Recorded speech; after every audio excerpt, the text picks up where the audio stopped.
इस वक्त इरशाद अहमद साहब हमारे साथ मौजूद हैं। इरशाद अहमद साहब, जरा आइए सीन में और बताइए कि ये हुआ कैसे, ये आप लोगों ने कर कैसे दिया? मतलब एहसान फरामोशी की इंतहा हो गई ये तो, कि एक फ्रीडम फाइटर जिसने ब्रिटिश हुकूमत के खिलाफ लड़ते हुए अपनी जान दे दी, और तब तो हम सब लोग साथ थे, कोई भारतीय नहीं था, कोई पाकिस्तानी नहीं था, हर कोई हिंदुस्तानी था, हर कोई भारतीय था, और वो ब्रिटिश हुकूमत के खिलाफ लड़ाई लड़ रहा था। आज उस कुर्बानी को आप लोगों ने भुला दिया।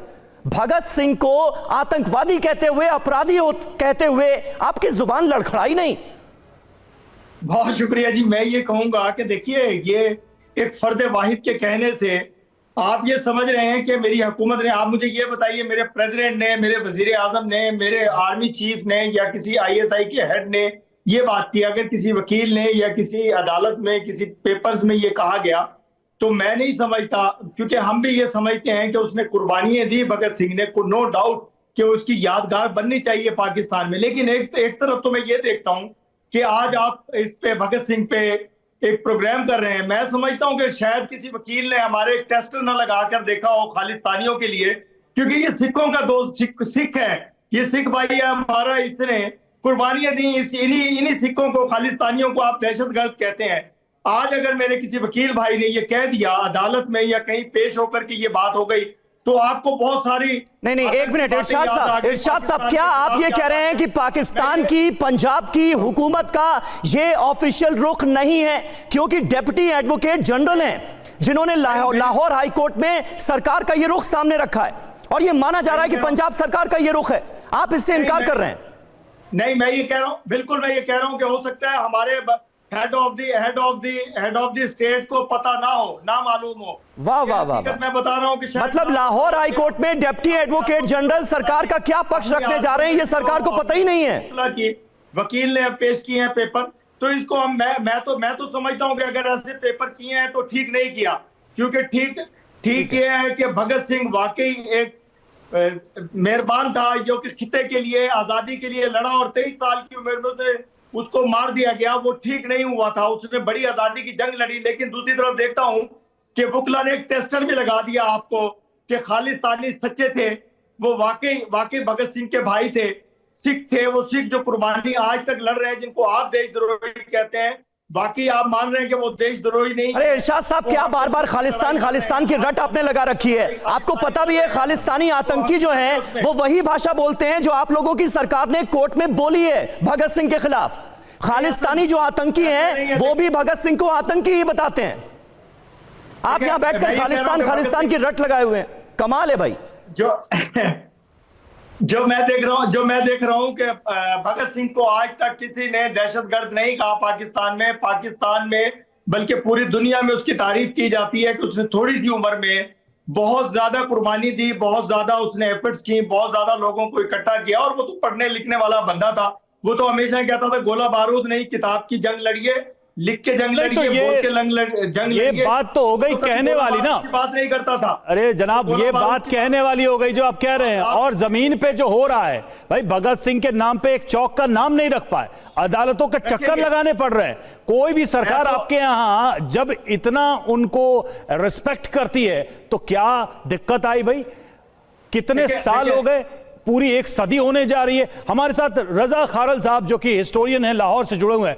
रजा खारल साहब, सवाल ये है, मैं एक बड़ा सवाल, मतलब वाइडर क्वेश्चन रखना चाह रहा हूं कि अपनी हिस्ट्री से जो जुड़ी चीजें हैं, कम से कम वो हिस्ट्री जो हमारी साझा थी, उसको डिनाई करने या उसको कमतर देखने की क्या वजह हो सकती है? आखिर उसको डिनाई करने की क्या वजह हो सकती है?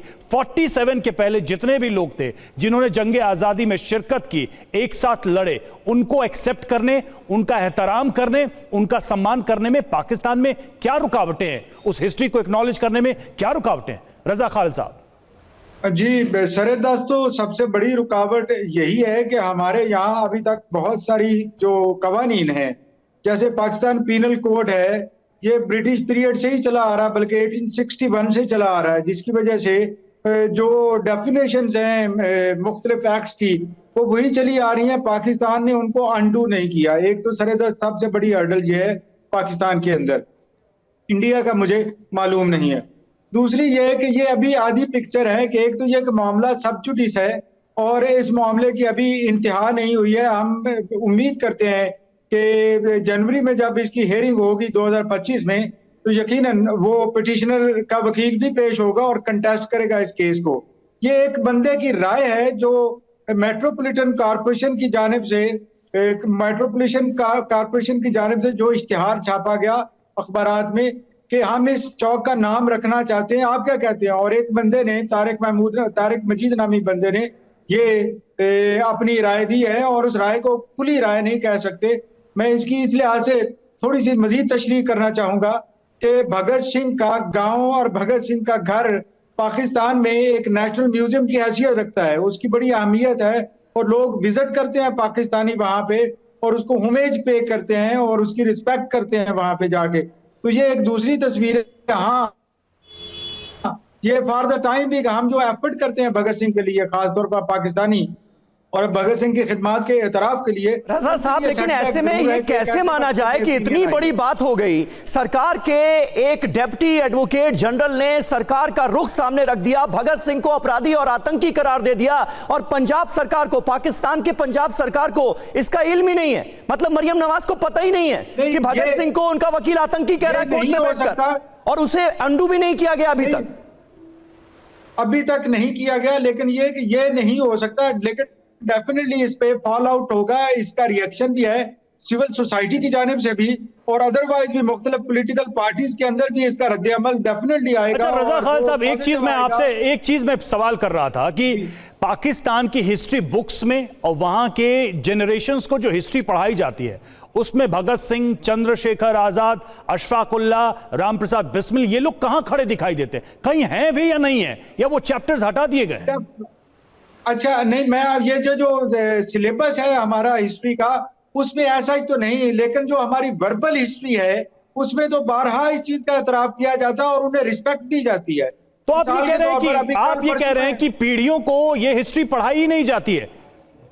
ये कह लें कि ये हिस्ट्री का कुछ हिस्से ऐसे हैं कि उस तरह से, जिस तरह से हम एक्सपेक्ट करते हैं उस तरह से नहीं पढ़ाया जाता। कोई वजह होगी, ये सच्चाई है, और इसको न चैप्टर में शामिल करना, बच्चों को न पढ़ाना, देश को न बताना, मुल्क को न बताना, इसके पीछे की वजह या सोच क्या लगती है आपको? एज ए हिस्टोरियन पूछ रहा हूं। ये सोच तो डेफिनेटली हमारी उसी यानी क्रिएशन ऑफ पाकिस्तान के कहीं ना कहीं नजर आती है, जो हिस्ट्री की बुक्स में शुरू में दी गई है। लेकिन एट द सेम टाइम कोई बच्चा पाकिस्तानी ऐसा नहीं जो कॉलेज गोइंग हो और उसे पता ना हो भगत सिंह का, नेशनल कॉलेज का पता ना हो, ब्रेडलो हॉल का पता ना हो, लाला लाजपत राय का पता ना हो। मैं अक्सर लोगों से सवाल करता रहता हूं ना, ये कौन थे, क्या हुआ, ये सारा पॉजिटिवली वो लोग कहते हैं। आज भी लोग जाते हैं ब्रेडलो हॉल में, जो उधर रेटिकन रोड। ताज्जुब की बात है, बड़े ताज्जुब की बात है, जब पीढ़ियों को यह बताया ही नहीं जाएगा कि फ्रीडम फाइटर्स कौन थे, उन्होंने क्या किया, ब्रिटिश हुकूमत से कैसे आजादी दिलाई, तो फिर तो ये होगा ही। बड़े अफसोस के साथ कहना पड़ रहा है खान साहब, बहुत अफसोस है मुझे इस बात का।